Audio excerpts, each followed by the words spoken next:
چاہے علیمہ خانم ہو یا سلمان اکرم راجہ ہو یا جس نے میرے خلاف زبان کھولی ہے، آج وہ کہاں پہ کھڑے ہیں، ان کا اعتماد کا لیول کیا ہے، کیا کیا چیزیں جو ہیں ہم نے آشکارا نہیں کی اور بتائی نہیں۔ لیکن جو سب سے تکلیف دہ بات تھی وہ تھی پی ٹی آئی گالم گلوچ بریگیڈ کی طرف سے مسلسل کردار کشی کی مہم اور گالیاں۔ یہ انہی گالیوں کی بوچھاڑ میں ہمارا 2025 گزرا ہے اور ہماری خدمات کا صلہ دیا۔ دیکھیں، پاکستان تحریک انصاف کا ایک مسئلہ ہے نا، وہ یہ ہے کہ اگر کسی کے ساتھ نہیں بنتی ہیں تو اس کو دشمن بنانا بھی اپنا فرض سمجھتی ہے۔ اب جب آپ کسی کو دشمن بنا لیتے ہیں تو دشمن اگر دشمنی پر اتر آئے تو آپ کا بھی کباڑہ کر دیتا ہے۔ جو لوگ چاہے علیمہ خانم ہو یا سلمان اکرم راجہ ہو یا جس نے میرے خلاف زبان کھولی ہے، آج وہ کہاں پہ کھڑے ہیں، ان کا اعتماد کا لیول کیا ہے، کیا کیا چیزیں جو ہیں ہم نے آشکارا نہیں کی اور بتائی نہیں، اور کیا ضرورت تھی۔ آپ نے نکال دیا تو ٹھیک ہے، خاموش رہے تھے، ہم بھی خاموشی سے اور گریس کے ساتھ رہے تھے، لیکن آپ نے چھیڑا،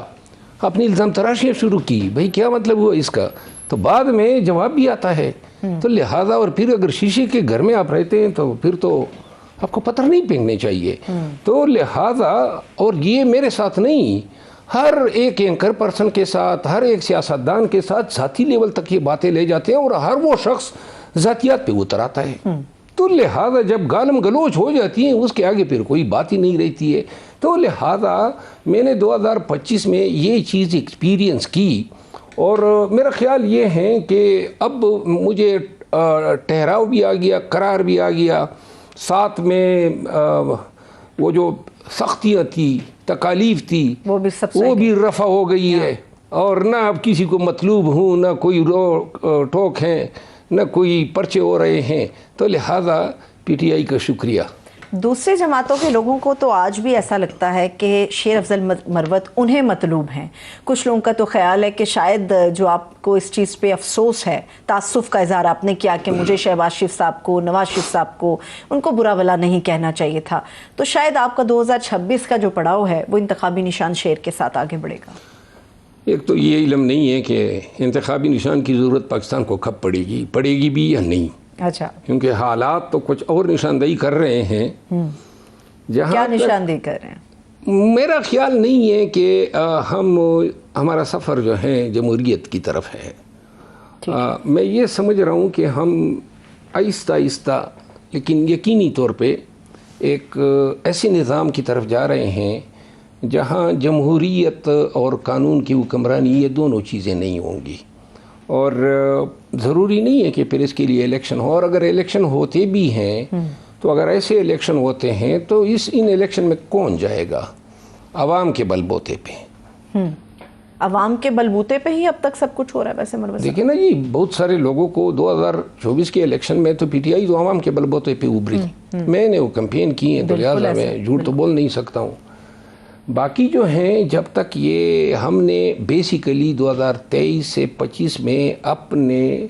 نظام کی بنیادی اکھائیوں کو دھچکے دیے، نقصانات دیے، جیسے عدالتوں کو اختیار کے تابع بنانا، قانون کے تابع نہیں، اختیار کے تابع بنانا، جیسے ہم نے 26ویں 27ویں ترامیم کی، جیسے ہم نے تاحیات استثنائی دی، جیسے ہم نے لوگوں کے ساتھ 3 سالوں میں ان کے بنیادی حقوق کے ساتھ جو بربریت کی۔ میں قانون کے طالب علم کی حیثیت سے پاکستان کے لیے یہ نظام تو کبھی پسند ہی نہیں کر سکتا ہوں۔ ہاں، جہاں تک شریف برادران کی بات آپ نے کی نا، دیکھیں میں نے یہ لڑائیاں لڑی، شریف برادران کے ساتھ میری کیا مخاصمت تھی، لیکن چونکہ 9 مئی کے بعد پی ٹی آئی کو میں لیڈ کر رہا تھا، بالکل، تو شریف برادران کے بیانات چاہے ان کے آتے تھے یا نہیں، میں ایگریشن کرتا تھا۔ پھر بعض بیانات ایسے ہیں جن کو آج میں آپ کے سامنے بیان بھی نہیں کر سکتا ہوں، کیونکہ ہم اس وقت سیاسی جبلت ہی کہہ دیں یا سیاسی مخاصمت کہہ دیں، اس لیول تک پہنچ گئے تھے کہ وہاں پھر نہ خاتون نہ مرد کی ذات جو ہے وہ محفوظ تھی۔ اور بہت بڑا اعتراف آپ کر رہے ہیں، یہ بات صحیح ہے۔ اور یہ جو ہم نے گفتگو کی نا، دیکھیں جے یو آئی کے ساتھ، اب مولانا صاحب کے ساتھ الیکشن کے دنوں میں جو میری بیان بازیاں ہوئی ہیں ان کا ترجمہ ہی نہیں دکھا سکتا ہوں، پھر پیپل پارٹی کے ساتھ، پھر الیکشن کمیشن کے ساتھ، پھر اداروں کے ساتھ، پھر عدالتوں کے ساتھ، یہ سب لڑائیاں تنے تنا میں مول رہا تھا، کوئی بولنے والا نہیں تھا، پتہ ہے ہمیں بالکل اس کا۔ پھر مجھے صلہ یہ ہوا کہ گالم گلوچ کی یعنی جن کے لیے میں نے لڑا، جنہوں نے مجھے تحفظ دینا تھا، جنہوں نے میرا بچاؤ کرنا تھا، نہ قصور کا آج تک پتہ نہیں ہے، لیکن گالیاں شروع ہو گئی۔ وہ تحفظ دینے والے تو کہتے ہیں آپ خان صاحب کی جگہ لینے کی کوشش کر رہے تھے، ٹھیک ہے، جو بھی تھا حصت تھا، اور اس میں کوئی دوسری رائے نہیں ہے۔ جو رائز ہوا، اس رائز نے بہت سارے لوگوں کو ڈرا دیا تھا، اور اس میں میرا قصور نہیں ہے۔ میں نے نہ یہ چاہا تھا، نہ مجھے علم تھا، نہ میں اس سفر کی طرف گامزن تھا کہ 9 مئی کے بعد اگر ہم یہ جلسے جلوس اور ریلیز اور تقاریر کریں گے تو ہمیں عوام کی نظروں میں یہ مقام ملے گا۔ اب میں جب سوچتا ہوں نا،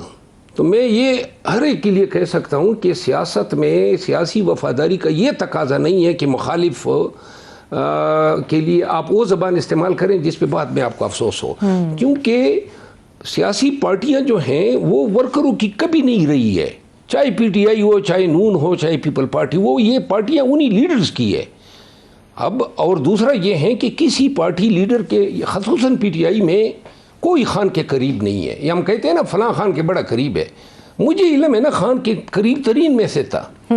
لیکن آج میں کہاں پہ کھڑا ہوں؟ جہانگیر ترین صاحب کہاں پہ کھڑے ہیں، پرویز خٹک صاحب کہاں پہ کھڑے ہیں، فواد چودھری صاحب کہاں پہ کھڑے ہیں، علیم خان کہاں پہ کھڑے ہیں، اور میں سینکڑوں نام گنوا سکتا ہوں۔ یعنی کہ ترجیحات بدلتی ہے، مسلط کے تقاضے ہوتے ہیں، تو نہ کوئی قربت دیکھی جاتی ہے، نہ کوئی قربانی دیکھی جاتی ہے، نہ آپ کی جدوجہد دیکھی۔ مطلب یہ ہے کہ آپ کے بارے میں جو فیصلہ، اگر میں صرف مرور صاحب کی بات کروں، آپ کے بارے میں جو خان صاحب نے فیصلہ کیا، وہ انہوں نے اپنی ذاتی سوچ کی عکاسی کی، یا پھر دوسرے الفاظ میں دیگر لوگوں کی طرف سے دیے گئے بیانات کے بعد انہوں نے کوئی ڈیسیژن لیا؟ بڑا کلیئر ہے، مجھے کوئی اس میں شک نہیں ہے کہ مجھے صرف اس لیے پارٹی سے نکالا کہ خان صاحب نے خود مجھے کہا کہ یہ آپ کو ڈم کرنا چاہتے ہیں، میں آپ کو نہیں ہونے دوں گا، اس لیے نکالا گیا کہ انہوں نے خان کو اس پہ قائل کیا۔ وہ لوگ جو سیکنڈ ٹیئر میں لیڈرشپ تھی، ان کو اندیشہ تھا کہ یہ تو ہم سے آگے بڑھ چکا ہے، تو لہٰذا ان کو یہ پرواہ نہیں تھی کہ خان کی تحریک بھی چلانی ہے، ان کو یہ تحریک پرواہ نہیں تھی کہ یہی شخص تھا جو 9 مئی کے بعد نکلا، ان کو یہ بھی کوئی حب نہیں تھا کہ گلگت کے الیکشن آ رہے ہیں، کشمیر کے الیکشن آ رہے ہیں، آج ان کی بات ہی نہیں ہو رہی ہے۔ وہ بیانیے جو میں 9 مئی کے کڑے دور میں بیان کرتا تھا، بس جناب علی یہاں پی ٹی آئی میں بڑا آسان ہے، کسی سے جان چھڑانی ہو اس پہ ٹاپ لگا دو کہ جناب یہ آدمی ہے۔ وہ کچھ میرے ساتھ نیکی بھی تو کی ہوتی نا، الیکشن میں تو مجھے ڈسکوالیفائی کیا، 57-58 FIR کیے، گھر گرایا، بیرون ملک جانے سے روکا، روزانہ گھر میں گھس آتے تھے، تو لہٰذا نیکی کوئی نہیں، جب آپ کے کام کا نہیں رہا تو پھر وہ بنا۔ لیکن جو برا کام کیا نا وہ یہ تھا کہ آپ کا خیال تھا کہ شاید کوئی عام پاکستانی ہے جو ڈر جائے گا سوشل میڈیا کی ٹرولنگ سے، اور بھائی آپ نے ایک وکیل کے ساتھ مخاصمت لی ہے، آئیں جی میں آپ کو ہر مقام پہ، ہر فورم پہ چیلنج کرتا ہوں، میرے ساتھ مباحثہ کریں، پی ٹی آئی کا کوئی لیڈر جو سمجھتا ہے کہ میرا کوئی گناہ ہے میرے ساتھ بیٹھ جائیں، میں ان کے 1000 گناہ بتاؤں گا، اور یہ میرا ایک گناہ بتا دیں میں پوری پی ٹی آئی سے معافی وہ ایک گناہ تو طے انہوں نے کر لیا نا کہ آپ کے آدمی ہے۔ تو علی امین گنڈا پور صاحب کے اوپر بھی یہی الزام تھا، یہ الزام ان کے ہٹائے جانے کی وجہ بنا، یا وہ پرفارم نہیں کر پا رہے تھے؟ یہ پی ٹی آئی کی الزامات نہیں ہے، پی ٹی آئی کو خود پتہ نہیں ہے کہ کون اس کو چلا رہا ہے۔